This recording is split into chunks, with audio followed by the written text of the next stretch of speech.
오늘 우리에게 주시는 하나님의 말씀은 마태복음 3장 13절에서 17절까지 말씀입니다. 이 계시의 말씀을 통해서 하나님의 음성 들으시기를 바랍니다. 이때 예수께서 갈릴리로부터 요단강에 이르러 요한에게 세례를 받으려 하시니 요한이 말려 이르되 내가 당신에게서 세례를 받아야 할 터인데 당신이 내게로 오시나이까? 예수께서 대답하여 이르시되 이제 허락하라. 우리가 이와 같이 하여 모든 의를 이루는 것이 합당하니라 하시니 이에 요한이 허락하는지라. 예수께서 세례를 받으시고 곧 물에서 올라오실새 하늘이 열리고 하나님의 성령이 비둘기같이 내려 자기 위에 임하심을 보시더니 하늘로부터 소리가 있어 말씀하시되 이는 내 사랑하는 아들이요 내 기뻐하는 자라 하시니라. 아멘. 우리 한국 교회사에 아주 빛나는 목사님이 한 분 계셨는데요. 박대선 목사님이라고 감리교 목사님이십니다. 6대 신앙의 가정이시고 또 4대가 목사가 되신 그런 집안인데요. 이분이 연세대학교 7대 총장으로 1964년부터 75년까지 11년 동안 연대 총장을 역임하셨던 분이십니다. 연대 총장 역사상 제일 오랜 기간 동안 역임하셨던 전설적인 인물입니다. 근데 중요한 건 이 박대선 목사님 그 형제가 9남매였다고 그래요. 9남매. 많이들 아셨죠? 그런데 그 9남매하고 아버지 어머니 합쳐서 11명이죠. 하루도 빠지지 아니하고 가정 예배를 드렸다고 그래요. 우리도 지난달에 가정 예배 학교 우리 교회에서 이제 이수를 하신 분들이 계시는데 박대선 목사님 가정이 그 하루도 빠지지 아니하고 가정 예배를 드렸었다고 그래요. 그리고 일찍이 이제 이분이 일본에 유학을 가셨습니다. 우리 이동훈 집사님이 가시는 간사이 지역인데 거기 가면 간사인 가쿠인 대학교라고 하는 아주 좋은 대학이 있는데 거기서 이제 영문학과를 전공을 하셨습니다. 학교를 마치고 중등학교 교사 자격증을 가지고 이제 돌아오니까 한국의 여러 중고등학교에서 그리고 또 일본에서도 교사로 모시고 싶다. 그런 제안을 많이 받았다고 그래요. 그때 이제 중고등학교 교사로 가게 되어지면 그때 돈으로 90원 월급을 받았다고 합니다. 그런데 이런 많은 학교에 제안을 받았지만은 이 청년 박대선이 굉장히 갈등이 시작됐어요. 왜냐하면은 그 어렸을 때부터 너 커서 뭐 할래? 그렇게 물어보면은 조금도 망설이지 않고 나 목사할 거예요. 그렇게 이제 대답을 했었는데 이제 어렸을 때 그런 꿈을 가지고 자랐던 이 사람이 이제 학교 교사 되어지는 길이 열리고 보니까 이제 갈등이 시작되어진 겁니다. 또 하나는 이제 목사가 되려고 하면 이 대학 졸업하고 신학교 가서 3년 이상 더 공부를 해야 되고 그 신학교를 졸업하고 교회 와서 전도사가 되면은 월급을 얼마 받느냐 하면은 15원 받았다 그래요. 교사로 취직을 하면 90원을 받는데 전도사가 되면 15원, 6분의 2를 받는 겁니다. 그래서 이 청년 박대선이 굉장히 이제 갈등을 하다가 결정을 하지 못하고 그래서 이제 자기 아버지 목사님한테 상의를 했다고 그래요. 아빠 어떻게 했으면 좋겠냐고. 그랬더니 아버지 목사님이 네가 중학생도 아니고 이제 대학을 졸업한 어른인데 아버지인 내가 이래라 저래라 말할 수 있겠냐. 네 스스로 알아서 결단을 해라. 그러면서 이런 얘기를 했다고 그래요. 만일 네가 목사가 되는 것이 대통령이 되는 것이나 장관이 되는 것보다 못하다. 아니래 조금이라도 못하다고 생각이 되면은 뭐 신학교 가서 목회할 이유가 하나도 없다. 그러나 네가 생각할 때 목사님 되는 거는 대통령 되는 것이나 장관 되는 것보다도 훨씬 더 귀하다고 생각이 된다면 그러면 신학교 가서 목사가 되라. 그렇게 안내를 했다고 그래요. 청년 박대선은 아버지가 하시는 말씀을 듣고 그리고 바로 자기가 나왔던 대학 간사이 가쿠인 대학교 신학과에 들어갔습니다. 거기서 신학을 마치고 목사 안수를 받고 50년 동안 목회를 했고요. 감리교단의 감독, 우리 통합식으로 얘기하면 총회장입니다. 감독으로 또 대학 교수로 그리고 연세대학교 총장으로 한국교회를 섬겼던 아주 큰 인물이십니다. 여러분, 위대한 사람은 저절로 만들어지지 않습니다. 자기를 희생할 줄 아는 사람, 스스로 자기를 낮추는 사람, 그리고 주님을 위해서 손해를 감수할 수 있는 사람, 이런 사람들이 큰 인물이 되는 겁니다. 초대교회의 3대 절기, 명절, 그렇게 얘기하면은 성탄절, 그 다음에 두 번째로는 주현절, 그리고 세 번째로는 부활절입니다. 성탄절하고 부활절은 우리가 잘 알죠. 그런데 이제 주현절은 소홀히 하기가 쉬운데, 주현절은 에피파네라고 해가지고 현현절, 그렇게 말하기도 하고요. 예수님이 공생애를 시작하신 것을 기념하는 절기가 주현절입니다. 성탄절은 12월 25일이죠. 주현절은 며칠인 줄 아세요? 이봐야 잘 모르잖아요. 관심이 없어가지고. 주현절은 1월 6일입니다. 1월 6일. 그리고 이제 주현절이 지난 첫 번째 주일날을 예수님 수세주일, 예수님이 세례를 받으신 주일이라, 그래서 이제 예수님 수세주일이라 그렇게 지킵니다. 오늘 우리가 봉독한 본문은 예수님이 세례 받으신 이야기죠. 그래서 예수님 수세주일날 많이 설교를 하는 본문이기도 합니다만은, 여러분, 엉뚱한 질문 같은데 예수님께서 굳이 세례를 받으실 필요가 있었을 것 같습니까? 마태복음 3장 11절에 보면 나는 너희로 회개하게 하기 위하여 물로 세례를 준다 그랬어요. 세례 요한의 세례는 회개를 위한 세례죠. 예수님은 죄가 없으신 분이잖아요. 죄가 있는 우리야 마땅히 이 회개의 세례를 받아야 할 이유가 있지만, 예수님은 죄가 전혀 없으신 분이신데 그런 예수님이 회개의 세례를 할 수 있는 세례 요한의 세례를 받을 필요가 있었는가 하는 그런 질문이 생기게 되어집니다. 실제로 예수님께서 요한에게 세례를 받으시려고 요단강에 나오니까 세례 요한이 깜짝 놀라가지고 말려 가로되, 말려서 할 수 없다는 거죠. 세례 요한이 놀래가지고 말려 가로되 이르되 내가 당신에게 세례를 받아야 할 터인데 당신이 내게로 오시나이까. 예수님한테 내가 세례를 받아야 할 입장이지 죄인도 아닌 예수님이 나에게 세례를 받는 것이 옳습니까 하면서 이제 그거를 거절을 했어요, 세례 요한이. 그때 예수님께서 뭐라고 그러십니까? 세례 요한에게 허락하라, 세례를 베풀라는 말이죠. 우리가 이와 같이 하여 모든 의를 이루는 것이 합당하니라 그랬어요. 여기 의라고 하는 것은 헬라어로 디카이오스네라고 하는 말인데요, 이렇게 하는 것이 하나님의 의를 이루는 것이다. 그러니까 허락하라, 그렇게 말씀하셨습니다. 마태복음 1장 23절에 보시면은 그가 자기 백성을 그의 죄에서 구원할 자이심이라 그랬는데요, 예수님은 자기 백성을 죄에서 구원하기 위해서 오신 분이시죠. 그러면 하나님께서 자기 백성들을 죄에서 구원하시기 위해서 하신 일들이 구체적으로 뭡니까?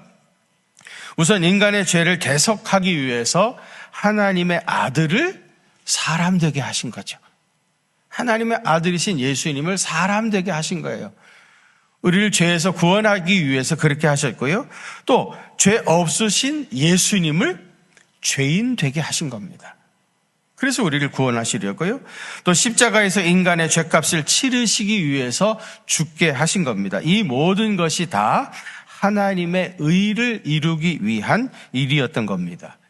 이 과정에서 예수님께서 세례를 받으신 것은 십자가의 예표같이 예수님이 죄인의 자리에 서시는 일이었습니다. 본래는 죄가 없으신 분이셨지만은 회개의 세례를 받으시는 자리로 내려가심으로 우리와 똑같은 죄인이 되신 겁니다.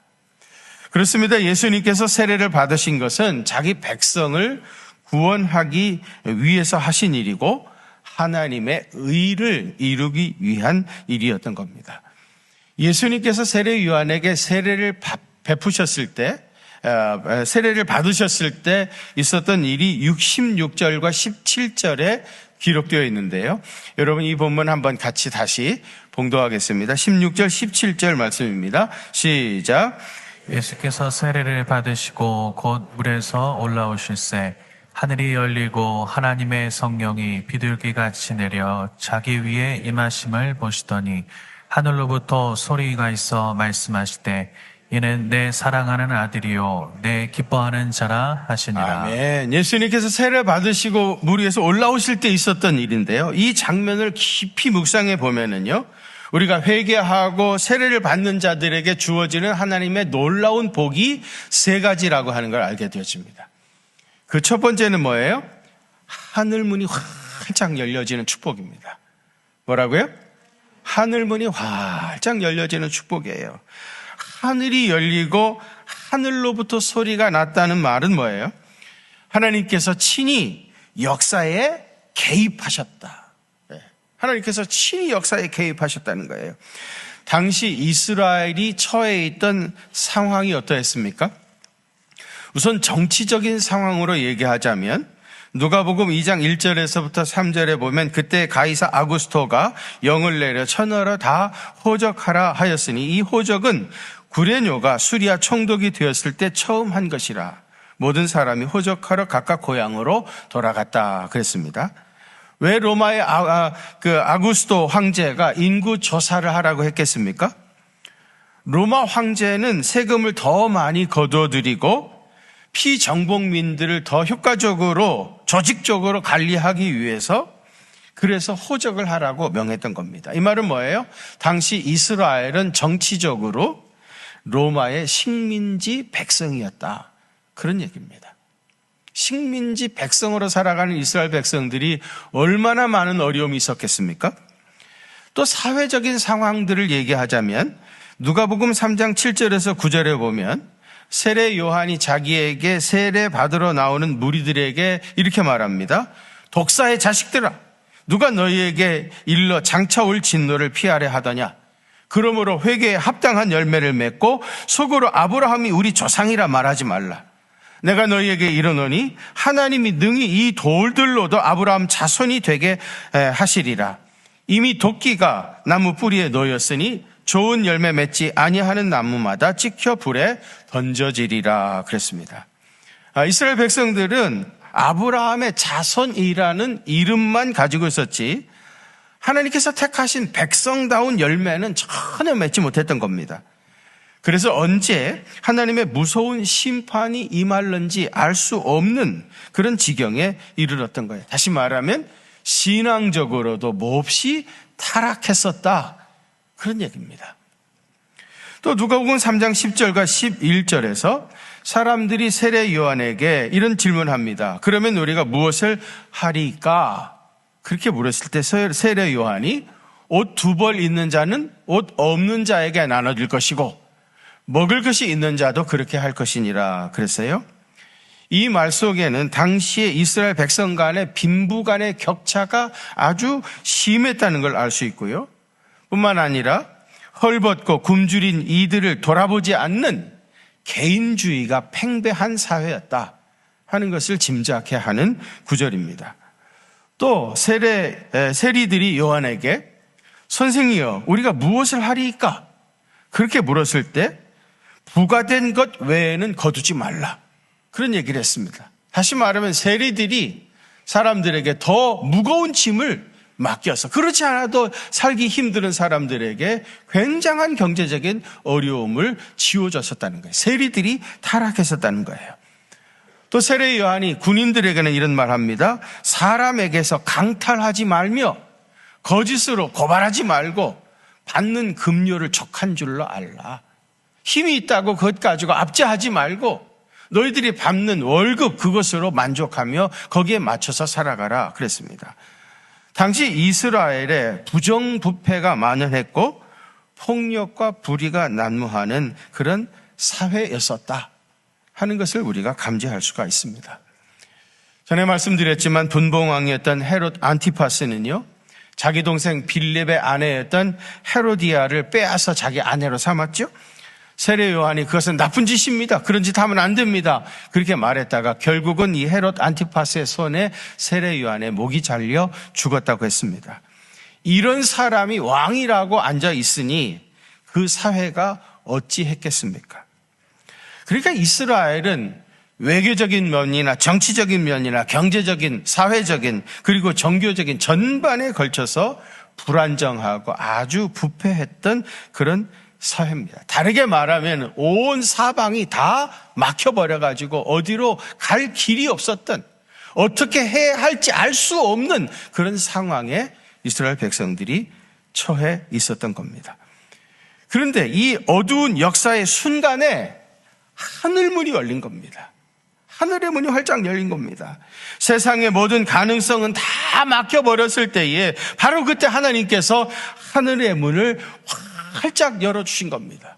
여러분들의 삶 속에도 하나님께서 역사하셔서 하늘 문을 활짝 열어주실 줄로 믿으시기를 바랍니다.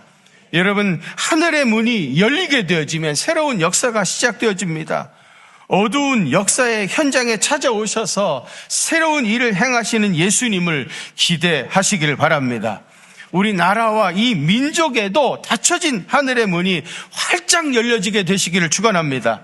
여러분의 가정에도 닫혀진 하늘의 문이 활짝 열려지게 되기를 주의 이름으로 축복합니다.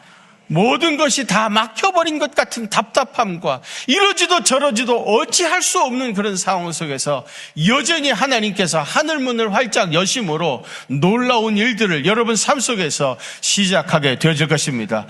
그런 은혜를 기대하시기를 바랍니다. 두 번째로는요, 성령님이 비둘기같이 임했습니다. 예수님께서 세례를 받으실 때 아주 특별한 일이 있었습니다. 그 어떤 사람이 세례를 받을 때 일어나지 않았던 일입니다. 여러분 16절 한번 같이 봉독하실까요? 16절 시작. 예수께서 세례를 받으시고 곧 물에서 올라오실새 하늘이 열리고 하나님의 성령이 비둘기같이 내려 자기 위에 임하심을 보시더니. 아멘. 예수님께서 세례를 받으실 때 성령이 비둘기같이 예수님에게 임했습니다. 세례를 받을 때 성령이 그렇게 임했던 것은 지금까지 단 한 번도 없었던 일입니다. 왜 이런 특별한 일이 일어났겠습니까? 이사야 61장 1절과 1절에서 3절에 보시면은요, 주 여호와의 영이 내게 내리셨으니 이는 여호와께서 내게 기름을 부으사 가난한 자에게 아름다운 소식을 전하게 하려 하심이라 그랬습니다. 메시아에게 여호와의 영을 기름 부어 주시겠다고 예언하셨습니다. 그러니까 예수님께서 세례 받으실 때에 성령이 강림하셨던 것은 이미 오래전에 이사야를 통해서 예언하셨던 말씀입니다. 메시아가 오셔서 성령의 기름 부으심을 받고 어떤 일을 하실 것이라고 이사야는 예언했습니까? 마음이 상한 자를 고치고 포로된 자에게 자유를, 갇힌 자에게 노임을 선포하며 모든 슬픈 자를 위로하되 무릇 시온에서 슬퍼하는 자에게 화관을 주어 그 죄를 대신하시고 기쁨의 기름으로 그 슬픔을 대신하며 찬송의 옷으로 그 근심을 대신하시고 의의 나무 곧 여호와께서 심으신 영광을 나타낼 제라 일컬음을 받게 하심이라 그랬습니다. 여러분, 회개하고 세례를 받으면 하늘문이 열려 새로운 시대가 시작될 뿐만 아니라 성령님께서 우리 가운데 오셔서 이렇게 놀라운 일들을 행하게 되실 것입니다. 성령님께서 내 마음에 오셔서 하나님을 아버지라 부르게 하고요. 여러분, 우리가 하나님을 아버지라 부르는 것은 이미 성령이 내 마음에 오셨기 때문입니다. 하나님을 아버지라 부르게 하시고요. 그래서 하나님을 아버지라고 부르니까 우리는 뭐가 된 겁니까? 그분의 자녀가 된 겁니다. 하나님의 자녀가 됐기 때문에 하나님 나라에 들어갈 수 있는 거예요. 이게 자녀됨의 특권이죠. 아버지 나라에 들어가는 겁니다. 이 세상 살 동안에 하나님께서, 성령님께서 우리에게 사랑의 영을 부어주셔서 성령의 열매를 맺는 삶을 살게 하시고요. 말씀에 순종하는 삶을 살 수 있도록 도와주시고요. 그래서 순종하는 자들에게 약속하셨던 모든 풍성한 복을 받아 누리게 하시고요. 평생토록 우리와 함께 하시면서 우리의 모든 필요를 채워주시고요. 마지막으로 영생의 보증이 되셔서 우리가 하나님 나라에 들어갈 수 있도록 인도하시는 분이 누구예요? 성령님입니다. 예수님께서 세례를 받으실 때 이사야가 예언했던 대로 성령이 비둘기같이 예수님에게 임하셨던 것처럼 우리가 회개하고 세례를 받을 때에 성령님께서 여러분들에게 임하셔서 우리 가운데서 우리의 일생 속에서 이러한 놀라운 일들을 행하시게 될 것입니다. 이걸 믿으시기를 바랍니다. 세 번째로는 하나님의 자녀가 되어집니다. 뭐가 된다고요? 하나님의 자녀가 돼요. 예수님께서 세례를 받으실 때 또 특별한 일이 있었습니다. 역시 그 어떤 사람이 세례 받을 때 일어나지 않았던 일입니다. 오늘 보면 17절에 보시면 하늘로부터 소리가 있어 말씀하시되, 하늘에서 소리가 들려왔습니다. 이는 내 사랑하는 아들이요 내 기뻐하는 자라 하는 하늘의 음성이 들려왔습니다. 여러분 주목할 것은 하나님께서 하신 이 말씀을 예수님만 들었던 것이 아닙니다. 세례를 베풀었던 세례 요한은 물론이고요, 세례를 받기 위해서 거기 나와 있던 다른 사람들도 다 같이 들었습니다. 그러니까 이 말씀을 공개적으로 거기 있는 모든 사람이 다 듣도록 하나님께서 선포하신 겁니다. 그런데 여러분, 이 말씀도 이미 구약 성경에 예언이 되어 있는 말씀입니다. 시편 2편 7절에 보면 내가 여호와의 명령을 전하노라. 여호와께서 내게 이르시되 너는 내 뭐라? 아들이라. 오늘 내가 너를 낳았도다. 이 예언의 말씀대로 예수님께서 세례를 받으실 때 너는 내 아들이라고 큰 소리로 하나님께서 선포하신 것입니다. 예수님께서 세례를 받으시고 공생애를 시작하실 때 하나님께서 하늘에서 공개적으로 예수님이 하나님의 아드님이시고 보내신 메시아라 하는 것을 큰 소리로 선포하신 겁니다. 여러분, 그리스도 안에서 우리가 하나님의 자녀가 되면 아버지의 품 안에 있는 모든 것을 마음껏 누리게 되어집니다. 그것이 아들의 특권입니다. 여러분들은 아들의 특권을 가진 자들입니다. 그러니까 여러분, 나는 이제 가난하다 그렇게 말하지 마십시오. 왜요? 우리 아버지가 온 우주 만물을 창조하시고 다스리시는 분이신데 내가 어떻게 가난할 수 있겠습니까? 우리 아버지가, 내 아버지가 온 우주 만물을 창조하신 분이신데 아들인 내가 어떻게 가난할 수 있겠어요? 가난하다 그렇게 말하지 마십시오. 여러분, 돈 걱정, 건강 걱정 하지 마십시오. 여러분들의 자녀들의 미래에 대하여도 걱정하지 마십시오. 하나님께서 다 책임져 주실 것입니다. 하늘문을 활짝 열어 주실 것입니다. 아무것도 걱정하지 마시고 오히려 감사하시고 날마다 찬양하시고요, 그리고 하나님께 기도하시기를 바랍니다. 여러분, 한 말 가만히 생각해 보세요. 예수님이 지금 세례를 받으실 때 성령님이 비둘기같이 그 머리 위에 임했다고 그랬습니다. 거기 성령님이 함께 하셨습니다. 그리고 하늘에서 성부 하나님께서 말씀하셨죠.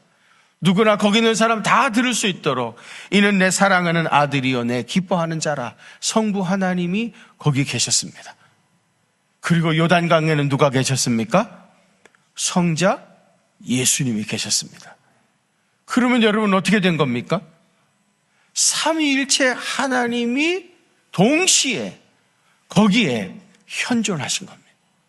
여러분, 이 사건은요, 신구약 전체에서 단 한 번 삼위일체 하나님이 현재적으로 거기 임재해 계신 단 한 번 있었던 사건입니다.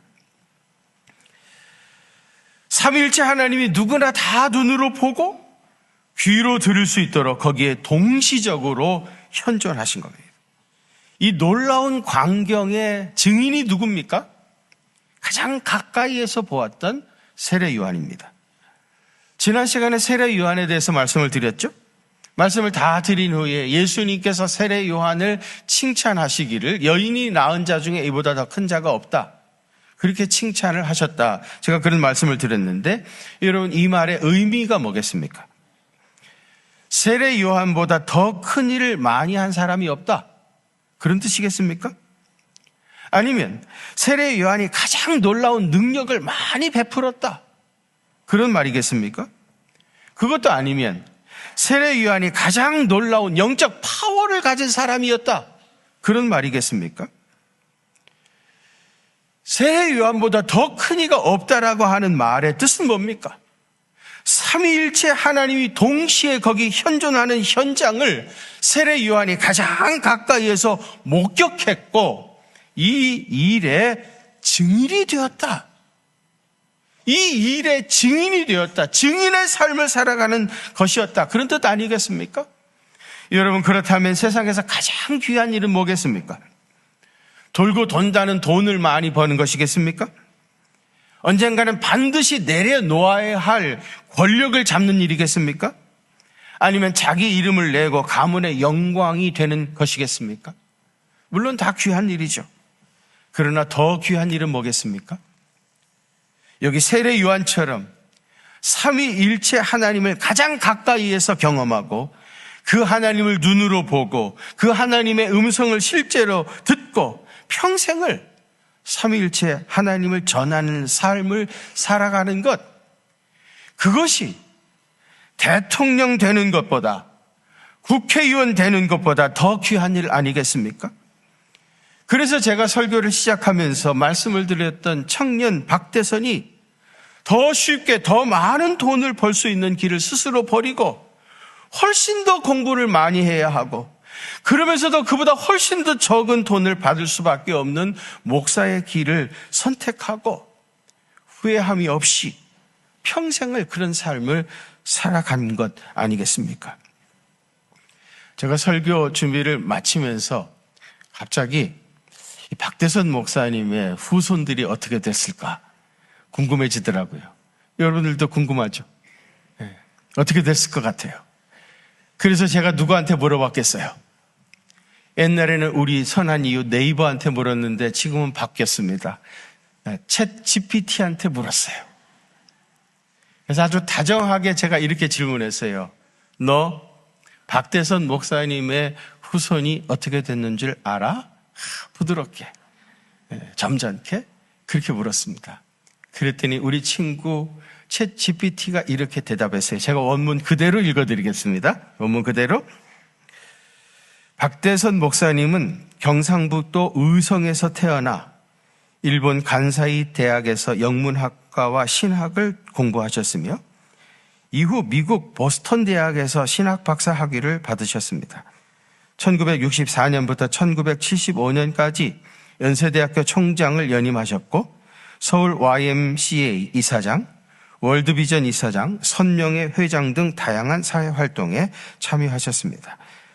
박 목사님의 가족은 신앙과 학문의 전통을 이어가고 있습니다. 장남 박영기 교수님은 연세대학교 명예교수로 재직하셨으며 차남 박태기 목사님은 공학박사 학위를 소지한 감리교 목사로서 가문의 신앙 전통을 계승하셨습니다. 삼남 박성기님과 장녀 박애나님은 지금 미국에서 활동하고 계십니다. 박대선 목사님의 가문은 조부 박영화 목사님과 부친 박상돈 목사님을 포함하여 아들 박태기 목사까지 4대에 걸쳐 목회자의 길을 걸어온 신앙의 명문 가문으로 알려져 있습니다. 제가 2부 예배 때 읽어드렸더니 박수가 나왔는데 3부 예배 교인들은 매너가 없으시네요. 네. 제가 늘 신앙의 명문 가문 그런 얘기를 하는데 앞으로 100년 후에 우리 교회 교인들 가운데서도 이런 가문들이 많이 세워지게 될 줄로 믿습니다. 여러분, 그렇게 되시려면 세례 요한과 같이 삼위일체 하나님을 가장 가까이서 경험하셔야 하고요. 그 하나님을 증언하는 일에 자기의 목숨을 바치고 평생을 헌신해야 합니다. 그렇게 살아서 자자손손 대대로 하나님 잘 섬기는 믿음의 명문 가문 다 이루어 가시기를 주의 이름으로 축원합니다. 거룩하신 아버지 하나님, 예수님께서 요단강에서 세례 요한에게 세례 받으셨을 때 있었던 일을 통해서 오늘 사방이 다 막혀버린 것 같은 이런 어두운 시대를 살아가는 우리들에게 들려주시는 주님의 세미한 음성, 또 그 약속의 말씀을 듣게 하시니 감사드립니다. 이 말씀으로 무장하게 하여 주시고 그래서 믿음으로 살아서 이 모든 어려움 다 이겨내고 승리하게 하시고 무엇보다도 하나님 잘 섬겨서 자자손손 대대로 하나님을 섬기는 기독교 명문 가문 다 이루어가게 하여 주옵소서. 이제는 우리 구주 예수 그리스도의 그 크신 은혜와 하나님 우리 아버지의 무한하신 사랑하심과 성령님의 위로하심과 교통하심이 사랑하는 경기중앙교회 온 성도들과 또 저들의 가정과 그 생업의 현장들 위에 특별히 일본 선교를 가슴에 품고 그 고난의 길, 십자가의 길을 걸어가는 우리 이동훈 선교사님과 오유민 선교사님의 그 미래 위에 이제로부터 영원토록 함께 계시옵기를 간절히 축원하옵나이다. 아멘.